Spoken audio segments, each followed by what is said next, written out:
Hello friends, it's day 5 of my quitting smoking journey and I'm feeling very well, very good, positive. I'm still at the same sort of mindset that I want to give up. I am no longer a smoker and I will not touch that cigarette no matter how many urges, how many feelings and sensations of me wanting to smoke. In fact, I don't want to smoke anymore.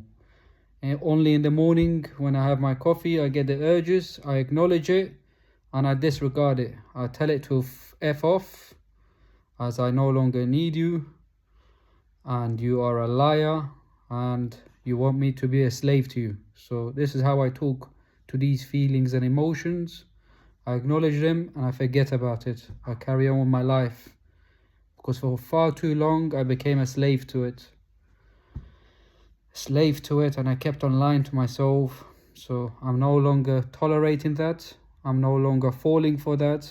I'm a happy human being. I'm positive and I'm looking healthy and my skin is better, and inshallah I'll have a long happy life and a healthy life, So this morning, about an hour and a half ago, went to boxing with my son. He was doing boxing and I was also doing a bit of cardio and sparring with these young lads, getting beaten up, but it's good for the body, shocks the body, and I was sweating a lot.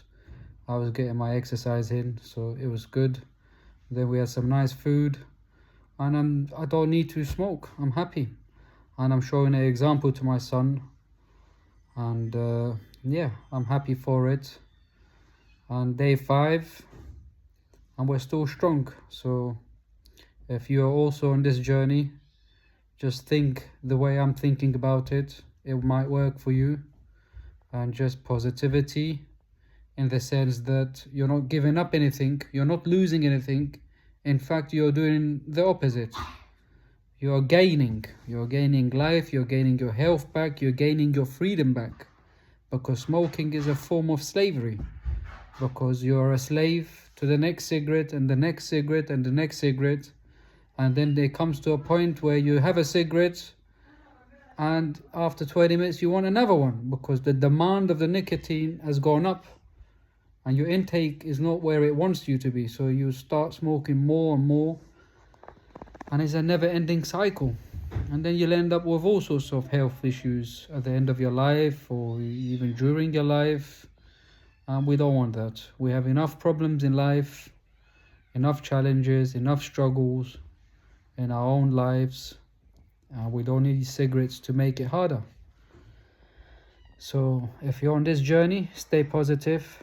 Just think about what I've just said in this video, and it might trigger something and make sense. And from my own understanding, it's all mindset. Majority of it is mindset, and getting your mind in the right place, into the right tune, that you are no longer a smoker, that you no longer need it, you don't want it, you're not taking anything away from yourself, you're gaining something. You're going back to your natural state, your God-given state, your natural being. You need food, water, that's it. That's all you need that's all you need to live. So that's what's happening, and I'm happy and I'm proud of myself. And we shouldn't be too hard on ourselves because nicotine is a very strong drug, it's one of the hardest drugs to give up. So if you fail multiple times, don't be too hard. Just say, yes, this is part of the process and this will be my final time and I will get there eventually. It's one of the hardest drugs to give up and it's a horrible drug. And unfortunately, our governments here in the UK and all over the world, they don't mind. They allow people to buy this evil, this cancerous evil. Why? Because they make money out of it. They get the taxes, the shops make a bit of money, and then people get ill and go to hospitals and the NHS. So at the end, it costs billions anyways on the NHS as a result of smoking and people's health problems. So it's all a money-making scheme and an evil that man made, created this. And I just wish our young people, our kids, don't ever touch this drug. The lucky ones are the ones that try it and cough and then they find it disgusting and they never touch it in their life. Those are the lucky ones. Whereas the young and the naive ones will give it another go until it hooks them. That's how we all started. And by the mercy of God, that this younger generation all over the world avoid this evilness. But unfortunately, they bring other rubbish out, like the vaping, that's causing so many problems for these young kids. And in the next 5-10 years, we will know the true effects of these vaping and flavors and nicotine. So this body that God has created, this should be only air going into your lungs, nothing else. And already the air around us is not as clean as it should be anyways, because of the cars and the factories and other pollutions. So we've got to look after our health. And day 5, I'm doing well. I feel good. My energy level is much better than before. I'm eating a bit more. I'm enjoying my food. And yeah, I'm glad I've started this journey again. And I hope never ever to relapse again. I will never let my guard down and touch another cigarette. That's what happened. I gave up for 2 years, December 2022. And then I went on holiday. The sun was shining. I was having a coffee. I was with friends and, you know, they are social smokers, so they think. And lo and behold, I thought, let me have one. You know, I'm in a good energy, good vibe. You know, what could go wrong? And then I had one, and by the time I know it, I had a dozen. And I came back and started having cigarettes with coffee. Relapsed. It's a drug that quickly can just get you back again. And, you know, the mind and the subconscious and everything connects again, and it just hooks you in.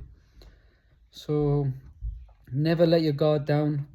Never say I'm a social smoker. Never touch a cigarette because you feel like you can handle a one-off. That's how people relapse. That's how I relapsed. I thought it's a one-off. So it's a heavy lesson that I've paid. Even though it's been 4 months that I relapsed. I relapsed in February. But still, you know, it's 4 months that I've, you know, sort of taken out of my life in a sense of reducing my lifespan by smoking.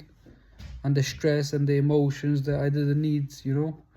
So, and all it takes is one cigarette for your body, you know, to say, you know, for these cancerous chemicals to kick in and you get cancer, you know. Because there's 7,000 toxins that we know or we estimate.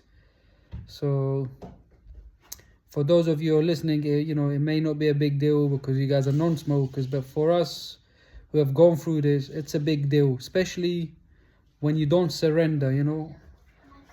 I'm not surrendering to this disease, this evilness. That's why I kept telling myself. That's why I wasn't a happy smoker. I don't think there are any happy smokers. There are smokers who are sort of defeated and they can't see their soul getting out of it. So they say, you know, they don't mind smoking. So I was never happy. I was always cursing myself. Why am I touching this rubbish? You know, life is hard as it is. I'm happy, you know. I don't need this in my life. So yeah, with the right mindset and being aware and not being vulnerable in the sense of letting your guard down and having a cheeky cigarette or a one-off, you'll be okay. I wish you guys all the best if you're going through this. Leave me a comment. Let me know how far you guys are on your journey if you're on this. If not, I wish you guys the best and thank you for checking in. I will be making another video tomorrow on my day 6. I plan to do this for the next 3 months. Record and vlog my process of giving up cigarettes in order to help myself and help others as well. Subscribe to my channel. It's not just this giving up smoking. There's many things. There's investing, growth, and just daily struggles of life and, you know, having a view on certain things in life. So I hope you can join me on this journey. Thank you.